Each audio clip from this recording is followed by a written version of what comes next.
So we should have a quick conversation about entry timing. And what you will notice is that on every single one of these PDFs, there's a category, there's a section about timing. All right. For example, on this one, entry anywhere between 20 to 40 days to expiration. On this one, we're 60 days to expiration. Up here, we're looking at every Friday with 70 to 85 days to expiration. So the takeaway point for entry and timing an entry, these various different methods are going to react differently based upon when you enter or exit trades. And the suggested days to expiration that I've put in these PDFs are flexible somewhat, but I would really try your best to stay as close to the days to entry as possible. For example, we've got options that we can enter 20 to 40 days to expiration if we're using a put only condor type trade. All right. If we have a low volatility environment, meaning it's less than, say, the 20th percentile range of where it's been in the last year, we want to probably go out longer days to expiration, 40, 50, maybe even 60, shorter days to expiration and higher vols. We don't ever want to go under the 20 just because your trade will be over so much quicker. You have a lot of exposure to gamma risk, and the premium is just not as much. Now, if your volatility is the highest it's been in 5 years, well, I may be a lot more inclined to violate that rule or violate that suggestion of going under 20 days to expiration. But for the most part, I'm really trying to stick to these parameters across these various different PDFs. And I'll tell you why that is. When we look at a chart like this is the S&P 500.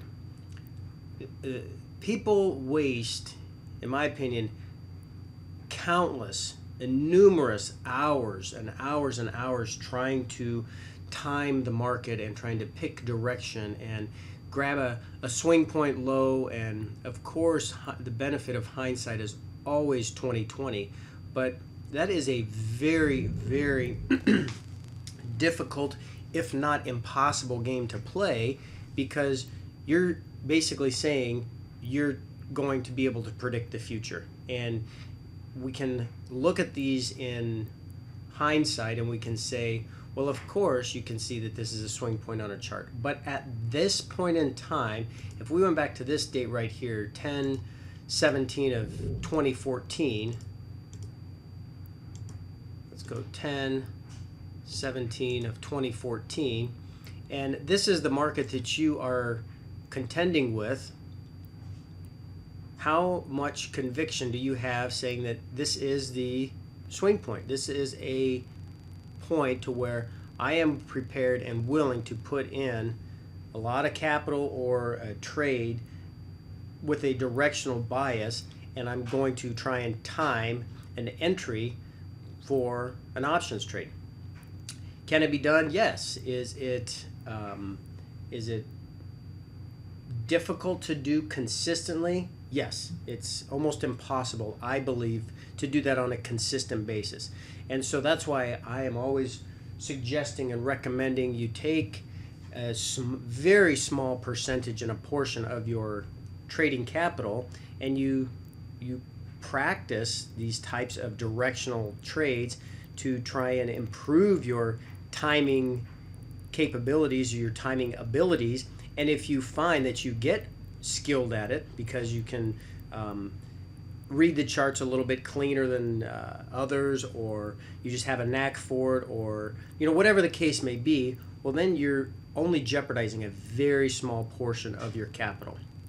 Now, if we're looking at core monthly income trades, such as all of these PDFs right here that we're sharing with you, well, I'm not trying to advocate or recommend using entry timing as a component to enter and exit trades. We're looking at days to expiration regardless of what the market is doing, okay? And so the reason why I think that is important is I can say, all right, if I have a set of guidelines that I'm following, and I can go into an options chain here and I can say, well, I have options that expire in 63 days. I have options that expire in 22 days. I mean, I have all these choices and all these variations of options that I can buy and sell. If I am trying to perfectly time an entry based upon what the market is doing, I think that's a very difficult game to master. I would prefer to spend my time mastering good money management, good risk management. Am I following my guidelines and my rule set to actively manage a trade regardless of what the market is doing? And I think when you approach it from that bias and from that perspective, you will begin worrying less and less about entry timing and when is the quote unquote perfect time to enter a trade. There is no perfect time to enter a trade because they all react differently. And I think it will help shift the emotional attachment to, all right, if I pick this area and I say, all right, well, I'm going to try and time an entry, and I think that this is just a pullback in a larger retracement move down, and I'm wrong, what does that do to your confidence and to your psyche? It harms it. It really, truly does. Versus if I just say, well, we may go higher, we may go lower, I don't know, I don't care, I'm going to follow my trade plan and my guidelines. Well, then what do I have? I have a lot of guidelines to pick from and a lot of choices. I've got a lot of choices in which to pick from, and you'll notice that some of these layer in at 70 to 85 days. Some of them come in and we layer them 9 to 24 days. You have plenty of opportunity to get skilled at managing various different methods and strategies that I think it would be time better spent developing how to master these your trade management and your risk management. If you want to spend time trying to time entries perfectly, so be it. And I would say, I wish you all the best of luck. I could never get skilled or good at it. Therefore, I just stopped trying to time entries perfectly. Sometimes I get lucky, sometimes I don't. My emphasis is shifted more towards looking at days to entry, days to expiration when I open brand new trades, and then how I manage them going forward. So I hope that does help. There are obviously, if we open something that has a nice spike in volatility with a nice move to the downside, and I say I am targeting I think my bias, maybe that's a better word to use, my bias, instead of trying to time an entry, my bias is to one direction or the other. Well, then of course you can create trades to reflect that bias. And if I said, well, my bias is shifted to the upside, I think this is a swing point, well, I could construct a trade to take advantage of that bias and say, well, I could, if I came in here and if I sold a couple of these,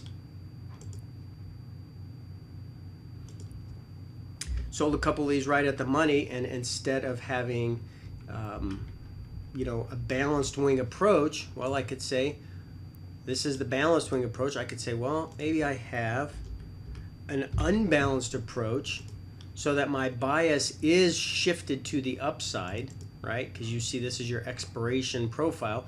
My bias is shifted to the upside, but I'm not willing to completely sacrifice all this potential premium if my bias is wrong and we get a move to the downside.